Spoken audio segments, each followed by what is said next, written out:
শবে বরাতের 5টি আমল। নাম্বার 1, বেশি বেশি নফল ইবাদত করা। নফল ইবাদতের মধ্যে নফল নামাজ, জিকির, আজকার, তেলাওয়াত ইত্যাদি। নফল নামাজ পড়ার ক্ষেত্রে যে কোনো সূরা দিয়ে নামাজ পড়তে পারবেন, নির্দিষ্ট কোনো সূরা নাই। নাম্বার 2, বেশি বেশি দোয়া করা। কারণ হাদিস শরীফে আছে এই রাত্রে আল্লাহ তাআলা প্রথম আসমানে চলে আসেন এবং মানুষদেরকে ডেকে ডেকে বলেন, চাও, তোমার কি সমস্যা, তুমি আমার কাছে চাও, আমি তোমার সমস্যা দূর করে দিব। এই জন্য বেশি বেশি দোয়া করা।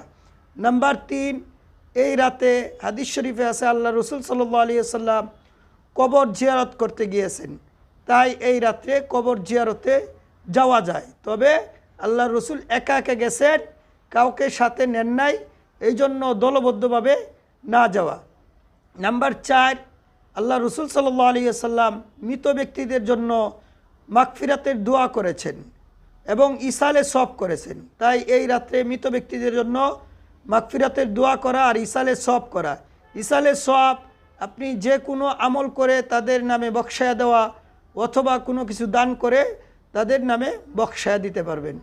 নাম্বার 5, 15ই শাবান সারাদিন রোজা রাখা। 15ই শাবান রোজা রাখা, এই হলো 5টি আমল যেগুলি আমরা হাদিস দ্বারা প্রমাণিত। আর বাকি যেই সমস্ত আমল আমরা করি, যেমন হালুয়া, রুটি এবং আরও ফটকাবাজি, বাজি ফুটানো, এইগুলি কোরআন হাদিসে কোথাও নেই।